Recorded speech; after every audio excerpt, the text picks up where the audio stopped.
आपका मजहब क्या है, जात क्या है, कौम क्या है, इसका हुकूमत के मामलात से कोई ताल्लुक नहीं। I pray to God that this critical moment He may guide us and enable us to discharge our responsibility in a wise and statesmanlike manner. That the life and the property and the religious belief should be fully protected by the state at any cost. आप आजाद हैं, आजाद रहें। आप लोग इस मुल्क पाकिस्तान में अपनी अपनी इबादतगाहों, मस्जिदों या मंदिरों में जाने के लिए। 13 अगस्त 1947 ये ऑल इंडिया रेडियो लाहौर है। आप हमारे अगले ऐलान का इंतजार कीजिए। 14 अगस्त 1947 ये रेडियो पाकिस्तान लाहौर है। आपको पाकिस्तान मुबारक।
लंबा सा सांस को पहले ज़्यादा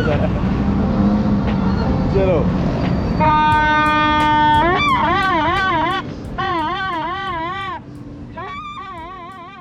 तो जहां आज के व्लॉग में स्टार्ट में एक छोटा सा क्लिप मैं डालना चाह रहा था, वो अनाउंसमेंट जो 13 अगस्त को रात में की गई और फिर 14 अगस्त के साथ उसे कनेक्ट किया गया कि 13 अगस्त में ऑल इंडिया रेडियो होता है और 14 अगस्त को पाकिस्तान रेडियो पाकिस्तान बन जाता है। तो डार्ट यही सोच के किया था, लेकिन जब क्लिप्स वगैरह डाटा वगैरह डालना शुरू किया, पीछे पाकिस्तान का नेशनल एंथम स्टार्ट हुआ, तो फिर दिल नहीं किया उसे काटने का। तो उसके साथ फिर बाकी वीडियोस वगैरह जोड़ता गया, तो सारा इंट्रो वैसे से बन गया।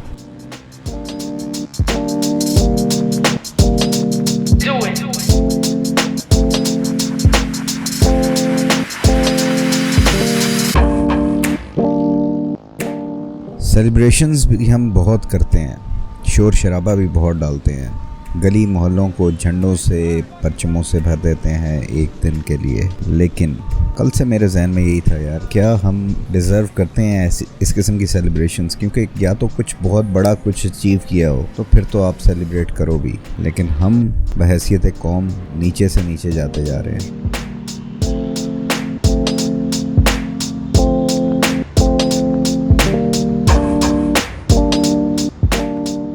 जो आजकल के हालात हैं उनको सामने रखते हुए सेलिब्रेट करने का दिल नहीं करता है कि जहां पर चीन, तुर्की, अमेरिका, सऊदी अरब, सारे ममालिक ने हमें इमदाद के तौर पे पैसे देने से भी इनकार कर दिया। एक तो पहले आपका इमदाद लेना इटसेल्फ एक ऐसा एक्ट है जो बहुत ही शर्मिंदगी दिलाने वाला है, और उसके ऊपर उनका इनकार करना वो एक अलग शर्मिंदगी का बायस है।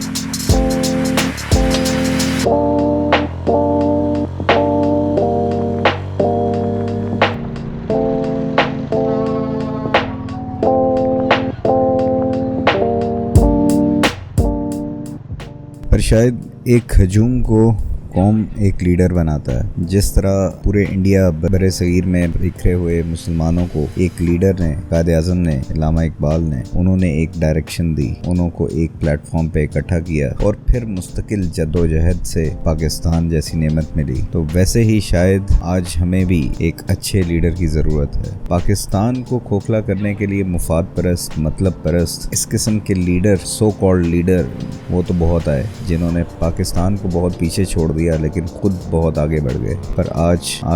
पर आज हमें ज़रूरत है एक अच्छे लीडर की, जो फौरी तौर पे कोई जादू की छड़ी से तो मुल्क को सीधा नहीं करेगा, लेकिन अगर एक विजन लेके मुस्तकिल मिजाजी से वो कोशिश करेगा और कौम को भी उस पर एतमाद होगा तो फिर हम ज़रूर अपने मसाइल पे काबू पा लेंगे।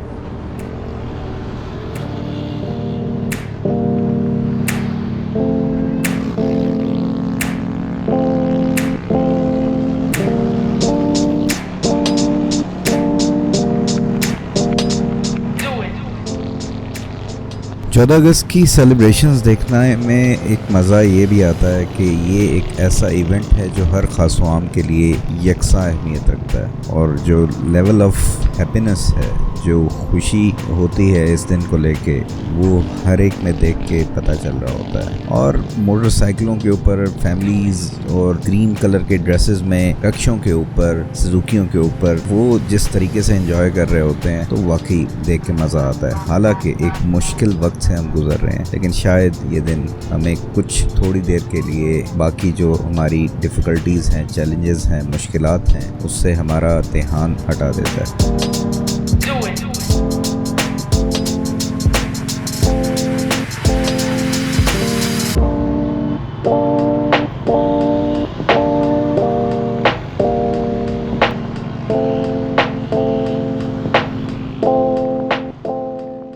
मेरे लिए हमेशा से पाकिस्तानी होना और पाकिस्तानी फ्लैग एक बहुत फ़ख्र का बाइस रहा है। आई एम नॉट श्योर कि इसकी वजह क्या है। शायद ये बिल्ट इन एक ऐसी चीज़ हो, क्योंकि मेरे वालिद साहब और मेरी फैमिली बैकग्राउंड इंडिया से माइग्रेट करके यहाँ पे आए थे, और जब कभी भी इस किस्म का जिक्र होता था तो वालिद साहब बताते थे, यार तुम लोगों को एहसास नहीं है, मुल्क तुम लोगों को बड़ा सस्ता मिल गया है। वो जब कभी भी इस किस्म की या 14 अगस्त का वक्त आता था या जब कभी पार्टीशन की कभी कोई बात होती थी, उस वक्त की जर्नी की कोई बात होती थी, तो उनकी आंखें नम हो जाती थी। तो ये एहसास शायद हमें नहीं है, इसकी कदर शायद हमें नहीं है।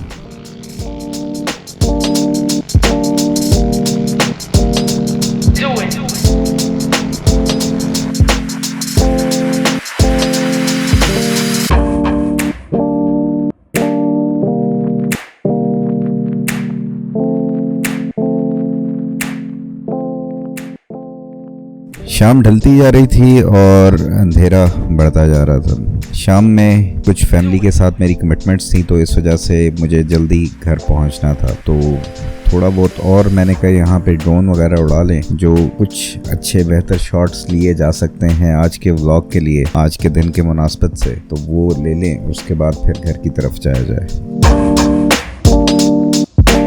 आज से कुछ साल पहले तक 0 पॉइंट पे एक ज़ीरो ढूंढना भी बड़ा मुश्किल होता था, लेकिन अब ये नए फ्लाईओवर से, अंडरपासेस से इतने सारे ज़ीरोज़ यहाँ पे बन गए हैं कि अब किसी को कोई टेंशन नहीं होती यहाँ पे 0 पॉइंट को लोकेट करने में।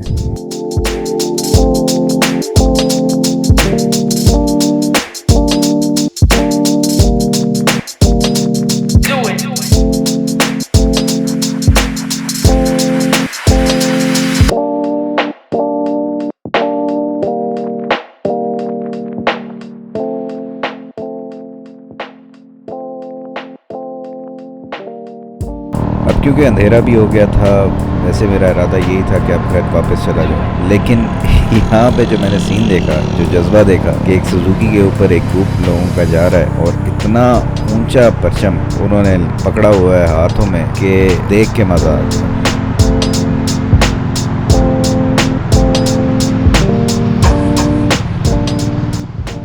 अब इस किस्म के शॉट ऐसे ही अब्रप्टली नहीं लिए जाते। इनको जब आते देखा मैंने तो इनके साथ साथ आता गया, इनकी वीडियो वगैरह बनाई और साथ ही मैंने फिर रिक्वेस्ट भी की इन्हें कि यार आप अगर थोड़ी देर रुको तो मैं ड्रोन से भी आपकी वीडियो बना, तो ड्रोन से फिर आगे चल के फिर उससे भी मैंने वीडियो बनाई। तो बहुत मज़ा आया देख के। और ये जज्बा मैं कहता हूँ कि यार कौम में हमारे जज्बे की कमी नहीं है और कुछ ना कुछ करना चाहती है, कुछ डिफरेंट, कुछ अलग, कुछ ऐसा अगलों को पता चले यार कि किसी बंदे ने कुछ सोचा है, एफर्ट की है। बस थोड़ा सा इसी एनर्जी को चैनलाइज करने की ज़रूरत है।